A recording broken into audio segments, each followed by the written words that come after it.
इन दिनों महाकुंभ जो है वो चर्चा में है। कोई महंत बन रहा है और कोई साध्वी बन रहा है। उसके बाद जो लोग चर्चा में आते हैं, सोशल मीडिया पर लगातार वायरल हो जाते हैं। और कुंभ के अंदर मीडिया ने जिस तरीके से चर्चा को बढ़ावा दिया है वो सब आपके सामने है। लेकिन इन सब पर चर्चा करने से पहले हम बात करेंगे जम्मू के अंदर हुए हत्याकांड की। जो हत्याकांड जीवल में हुआ था, सुमित जंडियाल उर्फ गटारू गैंग का जो मुखिया था, उसकी हत्या जो हुई थी, पहले उस पर चर्चा कर लेते हैं। उसके बाद में हम महाकुंभ मेले पर चर्चा करेंगे कि महाकुंभ मेले के अंदर जो हो रहा है, लगातार लोग कैसे वायरल हो रहे हैं और वायरल होने के बाद उनके लिए मुसीबतें कैसे बढ़ जाती हैं। ये सारी खबरें आपको बताने का प्रयास करेंगे।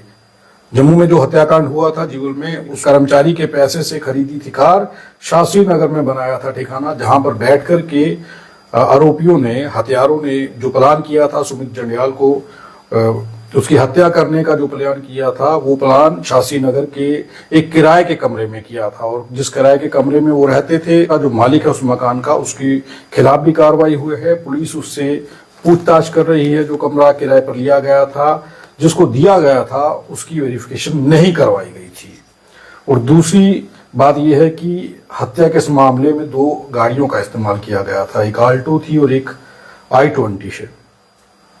उनमें से भी आल्टो जो है वो पुलिस के हत्थे नहीं चढ़ी है और आरोपी जो हैं वो अभी पुलिस के हत्थे नहीं चढ़े हैं। बहरहाल इस खबर पर मैं इसलिए चर्चा कर रहा हूं और आपको इसलिए बता रहा हूं कि ये साफ तौर पर लिखा गया है कि रोज नए वीडियो अपलोड किए जा रहे हैं। फिर से गैंगवार के आसार बन सकते हैं।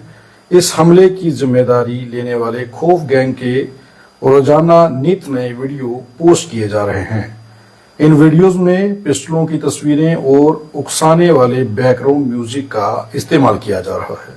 इन वीडियो से फिर गैंगवार की संभावना जताई जा रही है। इसलिए मैं आपको बता रहा हूं कि खबर छपी है, सुमित जंडियाल की हत्या हुई थी और उसके बाद में खौफ गैंग ने उसकी जिम्मेदारी ली थी। और लगातार खौफ गैंग की ओर से वीडियो जो है वो डाले जा रहे हैं, जिसमें हथियार दिखाए जा रहे हैं। बैकग्राउंड म्यूजिक जो है वो इस तरीके का लगाया जा रहा है, जिससे ये संभावना जताई जा रही है दोबारा से कोई ऐसी गैंगवार हो सकती है, इसकी संभावना लग रही है। तो क्या पुलिस इन लोगों को पकड़ पाएगी और कब तक पकड़ पाएगी? क्या इसके पहले कोई और गैंगवार होने के आसार हैं क्या? ऐसे सवाल उठ रहे हैं। चलिए अब चर्चा कर लेते हैं महाकुंभ मेले को लेकर के। महाकुंभ मेले में आपने ये देखा होगा कि कई ऐसे लोग थे जिन लोगों को शायद कोई नहीं जानता था, वो भी वायरल हुआ। गए तो थे लोग तीर्थ पे, लेकिन वहां पर जाकर के मीडिया ने उन लोगों की वीडियोस बनाए, उन लोगों को वायरल किया और वो लोग हिट हो गए। उन लोगों की चर्चा होने लगी। कई लोग वायरल हुए, जिनमें से 2-3 नाम हैं। एक तो IIT वाले अभय सिंह, जो कुंभ मेले में मिले थे, उसके बाद वो चर्चाओं में हैं अभी तक। उन पर मैं क्यों चर्चा करूंगा ये भी आपको बताऊंगा। दूसरा नाम है ममता कुलकर्णी। ड्रग मामले में उनके ऊपर केस हुआ था, वो विदेश चली गई थी और 25 साल के बाद भारत लौटी हैं, उन पर चर्चा करेंगे। और दूसरी चर्चा हम करेंगे हर्षा रिचारिया की। ये भी कुंभ मेले में गई और साध्वी बनी थी और उसके बाद ये चर्चा में रही और काफी वायरल हुई थी। और इन पर चर्चा करना इसलिए जरूरी है कि कुछ चीजें ऐसी हैं जिसकी वजह से ये लोग चर्चा में आए। हर्षा रिचारिया जब साध्वी बन करके वहां जाती हैं तो जितना भी मीडिया था, उन सब मीडिया की नजर इन पर बनती है और वो मीडिया ये खबर दिखाता है कि इतनी खूबसूरत साध्वी कुंभ मेले में कहां से आई।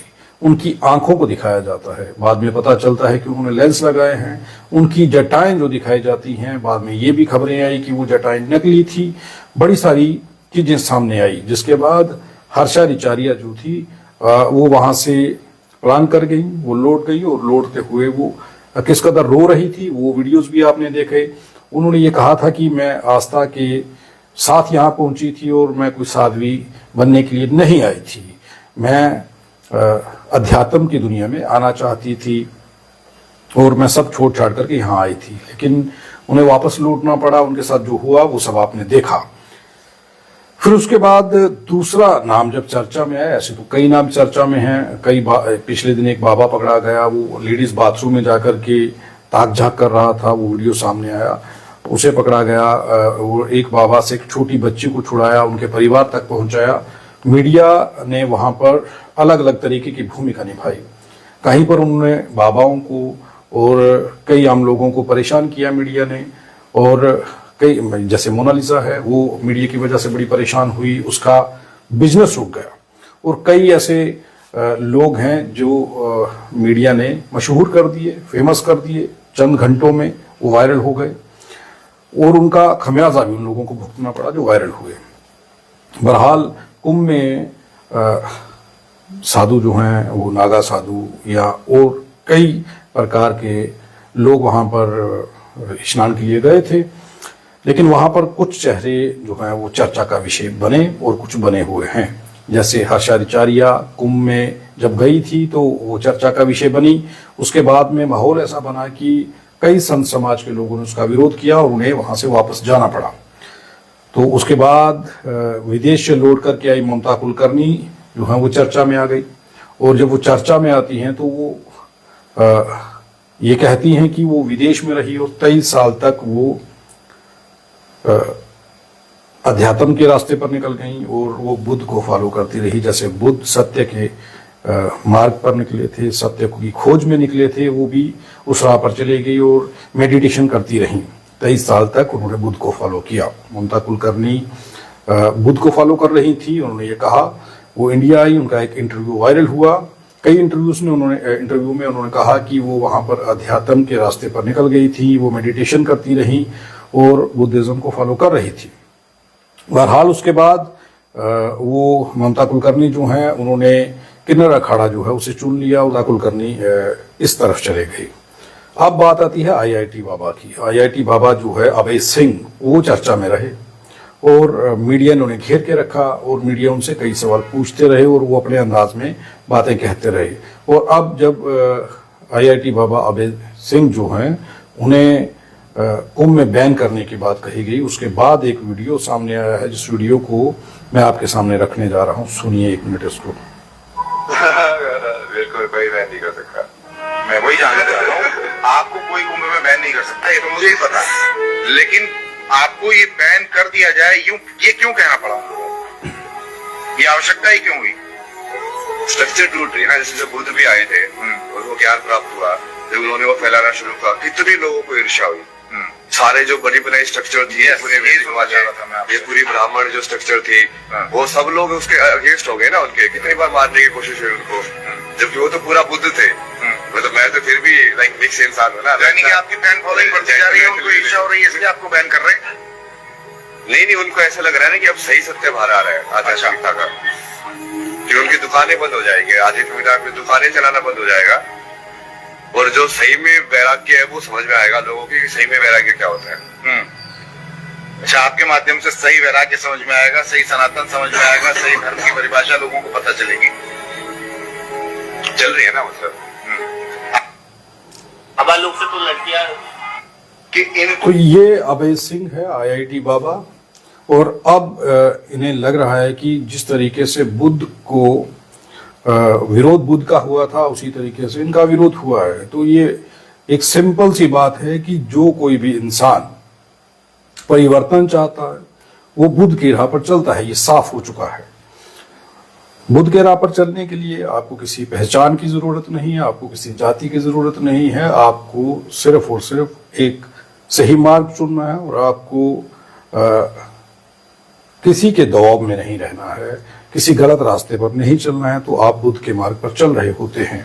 ये साफ हो चुका है। अभय के इस इंटरव्यू से साफ हुआ है। अभय ने एक इंटरव्यू में ये कहा है कि जब बुद्ध दुनिया में आए, उन्होंने जब सच्चाई का मार्ग चुना तो उनके खिलाफ किस तरीके के षड्यंत्र रचे गए, ये सब आप जानते हैं। तो वही कुछ इसी तरह का मेरे साथ भी हो रहा है, लेकिन सत्य की जीत होती है, ऐसी बातें उन्होंने कही हैं। ममता कुलकर्णी भी विदेश में बुद्धिज्म को फॉलो करती रही, 23 साल तक मेडिटेशन की, बुद्ध को फॉलो किया। उसके बाद वो इंडिया आती हैं। इंडिया के मुंबई में उनके खिलाफ जो मामला दर्ज था उसमें उन्हें क्लीन चिट मिलती है। उसके बाद वो फिल्म इंडस्ट्री को छोड़ करके, ग्लैमर की दुनिया को छोड़ करके किन्नर अखाड़ा चुन लेती हैं और उसके बाद सारी खबरें आपके सामने हैं। लेकिन मेरा आप सबके साथ चर्चा करने का विषय ये था कि 23 साल तक ममता कुलकर्णी जो फिल्म एक्टर थीं और ग्लैमर की दुनिया को छोड़ करके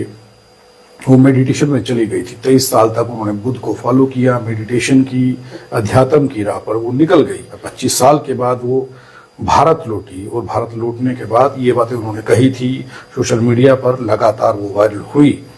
और उनके ऊपर जो ड्रग्स का केस था, जिस मामले में वो शामिल थी या नहीं थी, क्योंकि अब तो क्लीन चिट मिल गई उन्हें, उसके बाद वो किन्नर अखाड़े को चुन लेती हैं। अब आप सोचिए कि बुद्ध के रास्ते पर चलना, आप चाहें या ना चाहें, अगर आप किसी सही मार्ग को चुनते हैं तो आप डायरेक्ट या इनडायरेक्ट बुद्ध के मार्ग पर चले जाते हैं।